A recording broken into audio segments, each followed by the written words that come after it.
서해 피살 공무원건만 있는 게 아니에요. 송철호 전 시장과 관련된 내용, 원전과 관련된 내용, 지금 상당히 많은 내용이 있습니다.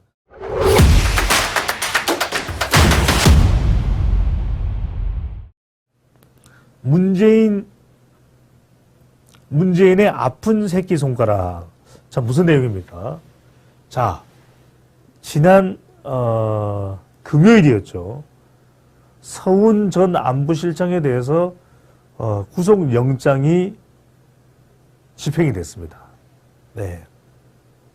자, 서훈 전 안보실장이 바로 증거인멸과 관련된 직권 남용, 그리고 이 해경 또 국방부 등의 지침을 내린 혐의, 바로 이 혐의로 구속이 된 겁니다. 자, 이 내용이 바로 서해 피살 공무원과 관련된 내용이죠.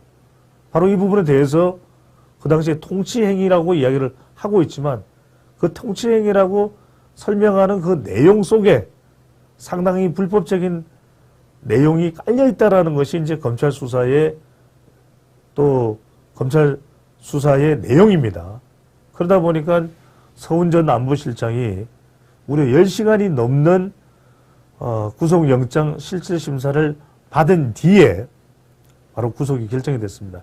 이 부분에 대해서 문재인 전 대통령의 이 대북 정책을 사실상 진두지휘했던 인물이 바로 서훈, 또 한 사람이 정의용 외교부 장관이죠.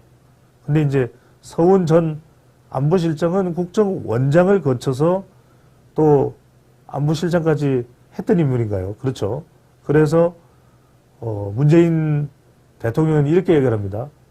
최고의 북한 전문가를 꺾어버리다니 안타깝다.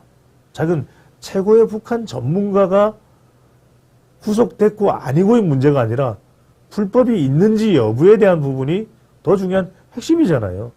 그렇잖아요. 그러면 최고의 북한 전문가는 아무런 잘못을 해도 절대 법적인 처벌을 받으면 안 되는 건가요? 그게 아닌 거잖아요. 그러면 서훈 전 안보실장이 아무런 문제가 없는데 검찰에서 구속영장을 청구했다 하더라도 법원에서 발부해주지 않으면 기각이 되는 거잖아요. 그런데 법원에서 그 내용을 다 보고 증거인멸에 대한 혐의, 그리고 해경, 국방부의 지침을 내린 것에 대한 혐의, 그 부분은 분명히 불법적이고 잘못된 점이 있을 수 있다라고 보고서 판단을 내린 거죠. 자, 문재인 대통령이 이렇게 얘기합니다. 내가 최종 승인이라고 밝혔다. 그렇죠. 모든 통치행위의 최종적인 책임은 대통령이 지는 거죠. 지극히 당연한 이야기일 테고요. 검찰은 수사에 신중하고 절제하겠다. 이렇게 얘기를 합니다. 여러분들 잘 보십시오. 자, 무는 내가 최종 승인 밝혔다. 검찰은 그러면은 얼씨구나 문재인 전 대통령이 자백을 했네, 수사하러 갈게요. 이렇게 나올까요? 그렇지가 않은 겁니다. 이제 서훈 전 안보실장부터 시작을 해서 많은 수사를 하겠죠. 그리고 여러분들 중요한 건 뭐냐면 서해 피살 공무원건만 있는 게 아니에요. 지금 문재인 정권에서 있었던 여러 가지 이 수사 관련 의혹들 중에서 여러분들 울산시장 선거 개입과 관련된 내용 아시죠? 그렇잖아요. 송철호 전 시장과 관련된 내용, 그 외에 원전과 관련된 내용, 지금 상당히 많은 내용이 있습니다. 문재인 정권에 대한 수사를 윤석열 정부는 거침없이 해나갈 것이다 라는 분석을 해드렸고 검찰도 계속 해나갈 거예요. 그래서 어느 순간 문재인 전 대통령을 수사할 수밖에 없는 종합적인 상황이 오면 그때는 하겠죠. 하지만 한 건에 대해서 또 서해 피살 공무원 건에 대해서 또는 그 수사도 지금 당장 할지 안 할지는 오히려 검찰은 정치적인 파장으로 연결되는 걸 원치 않을 거예요. 왜? 자칫 잘못하면 문재인 전 대통령 지지층들은 정치 탄압으로 규정을 하고 더불어민주당도 마찬가지입니다.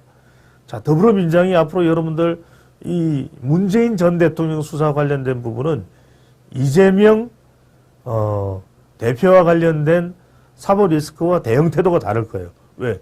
전면전을 선포할 겁니다. 지금 이재명 대표의 수사에 대해서는 이거 좀 개인적인 차원인 것 같아요. 이렇게 이야기를 한단 말이에요. 여러분들 왜요? 자, 문재인 정권과 관여되지 않은 사람이 있나요? 없어요. 그리고 문재인 정권의 수사로부터 자유로운 더불어민주당 의원이 있나요? 없어요. 그건 이제 정권 차원에서의 이 관련된 것이거든. 그렇다면 문재인 전 대통령을 수사하는 것에 대해서는 더불어민주당이 지금 다수당이에요. 전체가 다 들고 일어나서 전쟁을 해보자.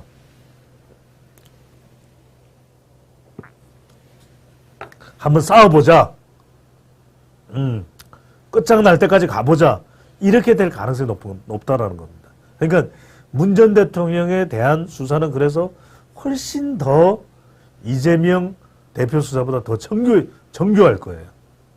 여러분들 생각할 때는 이재명 대표와 관련된 수사도 상당히 정교할 텐데 문재인 전 대통령에 대한 수사는 더 정교하다? 왜 그래야 되지? 무슨 말이지? 이렇게 생각하실 수가 있잖아요. 근데 이재명 대표와 관련된 수사는 의혹이잖아요. 그리고 이재명 대표 주로 개인적으로 연관된 거잖아요.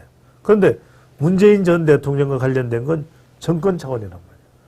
훨씬 더 검찰에서 정교하게 수사하고 그것이 축적됐을 때 그래서 저는 당장 문재인 전 대통령에 대한 수사를 하지 않는다.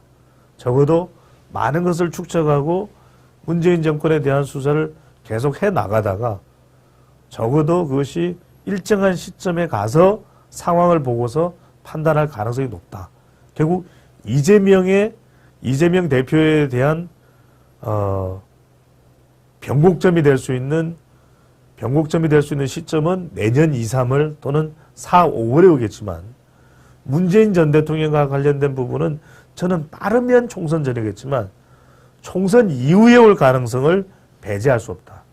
그래서 이재명, 문재인 두 사람에 대한 수사 시점은 다르다. 다르게 접근이 될 것이다. 그렇게 볼 수밖에 없다. 이런 분석을 해드립니다.